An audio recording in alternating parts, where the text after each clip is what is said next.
Hi friends, പുതിയൊരു വീഡിയോയിലേക്ക് എല്ലാവർക്കും സ്വാഗതം. അപ്പോൾ ഇന്ന് നമ്മൾ ചെയ്യാൻ പോകുന്നത് പഴയ പ്ലാസ്റ്റിക് ബോട്ടിലും കുറച്ച് വൈറ്റ് സിമൻറ്റും കൊണ്ട് ഒരു അടിപൊളി ഫ്ലവർ വൈസ് ഉണ്ടാക്കുന്ന വീഡിയോ ആണ്. അപ്പോൾ എന്തായാലും ഈ വീഡിയോ നിങ്ങൾക്ക് എല്ലാവർക്കും വളരെ ഉപകാരപ്പെടും. വളരെ സിമ്പിളായിട്ട് തന്നെ ഇത് ഉണ്ടാക്കാൻ പറ്റും. അപ്പോൾ നേരെ നമുക്ക് വീഡിയോയിലേക്ക് തന്നെ പോകാം. അപ്പോൾ അതിനുവേണ്ടി ആദ്യം നമ്മൾ ഒരു പ്ലാസ്റ്റിക് ബോട്ടിൽ എടുത്തിട്ടുണ്ട്. അപ്പോൾ ഞാൻ അതിൻ്റെ മുകൾ ഭാഗം മാത്രം കട്ട് ചെയ്തെടുത്തിട്ട് ബാക്കി അടിഭാഗം കളയുന്നുണ്ട്. അത് കഴിഞ്ഞ് മറ്റൊരു പ്ലാസ്റ്റിക് ബോട്ടിലിൻ്റെ മുകൾ ഭാഗം ഞാൻ കട്ട് ചെയ്തെടുത്തിട്ടുണ്ട്. ഇനി അത് രണ്ടും കൂടെ നമുക്ക് ഒന്ന് ഗ്ലൂ ഗണ്ണ് വെച്ച് ഒട്ടിച്ച് ഒന്നിച്ച് ചേർക്കാം.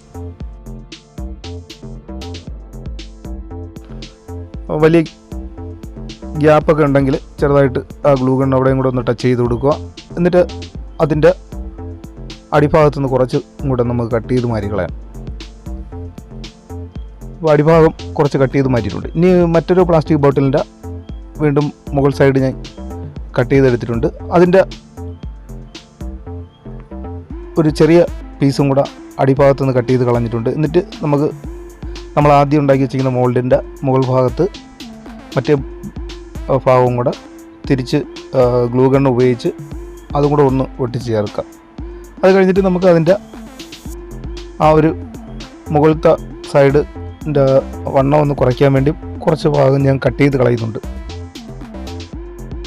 ഇനി അടുത്ത് നമുക്ക് വേണ്ടതെന്ന് പറഞ്ഞാൽ കുറച്ച് വൈറ്റ് സിമൻറ്റും വെള്ളവും കൂടെ മിക്സ് ചെയ്തതും, അത് കഴിഞ്ഞ് പഴയ കോട്ടൺ തുണി. അപ്പം കോട്ടൺ തുണി ചെറിയ പീസുകളായിട്ട് കട്ട് ചെയ്തെടുക്കുക. എന്നിട്ട് ആ വൈറ്റ് സിമൻറ്റിലോട്ട് നല്ലവണ്ണം മുക്കിയിട്ട് നമുക്ക് ആ പ്ലാസ്റ്റിക് ബോട്ടിലിൻ്റെ പുറത്തെ സൈഡ് നല്ലവണ്ണം ഒന്ന് എല്ലാ സൈഡും ആ പ്ലാസ്റ്റിക് മറഞ്ഞ് കിട്ടത്തക്ക രീതിയിൽ നല്ലവണ്ണം ചുറ്റിക്കെട്ടാം. അത് കഴിഞ്ഞിട്ട് ചെറിയ പീസുകളായിട്ട് വീണ്ടും കട്ട് ചെയ്തെടുക്കുക. എന്നിട്ട് അതിൻ്റെ മുകളിൽ നമ്മൾ ആ കവിൾ സൈഡുകളിലും കൂടെ നല്ലവണ്ണം ആ പ്ലാസ്റ്റിക് എല്ലാം മറഞ്ഞു വരത്തക്ക രീതിയിൽ അവിടെയും ഒട്ടിച്ച് ചേർക്കുക. എന്നിട്ട് അടി സൈഡിലെ ഗ്യാപ്പ് അടയ്ക്കാൻ വേണ്ടി അവിടെയും കൂടെ കട്ടിക്ക് തന്നെ തുണി നല്ലവണ്ണം ചുറ്റി കെട്ടുക. അതെല്ലാം കഴിഞ്ഞ് അത് നല്ലവണ്ണം ഒന്ന് ഉണങ്ങിയതിന് ശേഷം ഏകദേശം ഒരു 4-5 മണിക്കൂർ കഴിയുമ്പോൾ നല്ലവണ്ണം ഉണങ്ങും.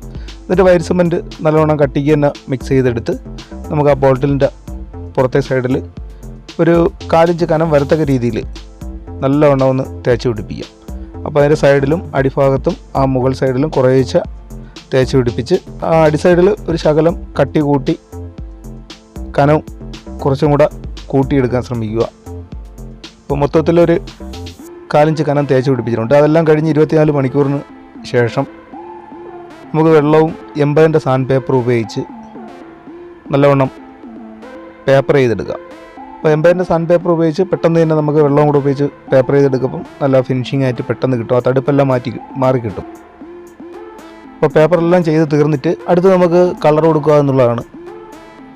അപ്പം കളർ കൊടുക്കാൻ എടുത്തേക്കുന്നതെന്ന് പറഞ്ഞാൽ ആക്രിലിക്കിൻ്റെ കളറുകൾ തന്നെയാണ്. അപ്പം ആദ്യം ബേസിക് കോട്ടായിട്ട് ആക്രിലിക്കിൻ്റെ വൈറ്റ് ഒരു കോട്ട് ഞാൻ ബ്രഷ് ചെയ്ത് കൊടുത്തിട്ടുണ്ട്. അടുത്ത് നമുക്ക് വേണ്ടതെന്ന് പറഞ്ഞാൽ വാൾ സ്റ്റിക്കറാണ്. അപ്പോൾ വാൾ സ്റ്റിക്കർ അല്ലെങ്കിൽ പേപ്പർ സ്റ്റിക്കർ ആയിരുന്നാലും നമുക്ക് ബുക്ക് സ്റ്റാളിൽ നിന്ന് ഇഷ്ടംപോലെ വാങ്ങിക്കാൻ കിട്ടും. അപ്പോൾ അത് വാങ്ങിച്ച് ഒട്ടിച്ച് കഴിഞ്ഞാൽ നമുക്ക് ഇതിൻ്റെ പുറത്ത് ഇനി പ്രത്യേകിച്ച് വരച്ചൊന്നും ചേർക്കേണ്ട ആവശ്യമില്ല. സമയം വളരെ ലാഭമായിട്ട് നമുക്ക് കിട്ടും. അപ്പം ആ സ്റ്റിക്കർ നമ്മുടെ ഇഷ്ടത്തിന് തന്നെ ഏത് സ്റ്റിക്കർ വേണോ വാങ്ങിക്കാൻ കിട്ടും. അത് വാങ്ങിച്ച് ഒട്ടിച്ച് അപ്പോൾ അത് ഒട്ടിക്കപ്പോൾ ചെറിയ ബബിൾസ് അല്ലെങ്കിൽ ചെറിയ തടുപ്പൊക്കെ കാണാൻ പറ്റും. അപ്പോൾ അത് ചെറിയ കത്തി കൊണ്ട് ചെറുതായിട്ടൊന്ന് കട്ട് ചെയ്ത് അതിനൊന്ന് ഒട്ടിച്ച് ചേർത്താൽ മതി. അപ്പോൾ വളരെ സിമ്പിളായിട്ട് തന്നെ നമുക്കത് ഒട്ടിച്ച് ചേർക്കാൻ പറ്റും. അത് കഴിഞ്ഞിട്ട് പിന്നെ അതിൻ്റെ പുറത്ത് ഡിസൈൻ ചെയ്യാൻ വേണ്ടി ചെറിയ ഡോട്ടുകളും കൂടി ഇട്ട് കൊടുക്കുക. പിന്നെ അതിൻ്റെ ഏറ്റവും മുകൾ സൈഡിൽ ആക്രിലിക്കിൻ്റെ ഗോൾഡ് ടച്ച് ചെയ്ത് കൊടുക്കുന്നുണ്ട്. അപ്പോൾ നിങ്ങൾക്ക് ഇഷ്ടപ്പെട്ട കളർ നിങ്ങൾ തന്നെ തിരഞ്ഞെടുക്കുക. അപ്പോൾ എല്ലാം കൊടുത്ത് നല്ലവണ്ണം ഉണങ്ങിയതിന് ശേഷം മാത്രം നമുക്ക് ഒരു കോട്ട് ക്ലിയർ വാർണിഷും കൂടെ അടിച്ചു കൊടുക്കുക. അപ്പോൾ ക്ലിയർ വാർണിഷും കൂടെ ബ്രഷ് ചെയ്ത് കൊടുക്കുമ്പം കാണാൻ നല്ലൊരു ലുക്കായിരിക്കും. അപ്പോൾ എന്തായാലും ഇന്നത്തെ വീഡിയോ എല്ലാവർക്കും ഇഷ്ടമായി നേരുന്ന വീഡിയോ ഇഷ്ടമായെങ്കിൽ ലൈക്ക് ചെയ്യുക. നിങ്ങളുടെ അഭിപ്രായങ്ങൾ കമൻറ്റ് ബോക്സിൽ അറിയിക്കുക. അപ്പോൾ എല്ലാ കൂട്ടുകാർക്കും ഒരിക്കൽ കൂടി ഗുഡ് ബൈ.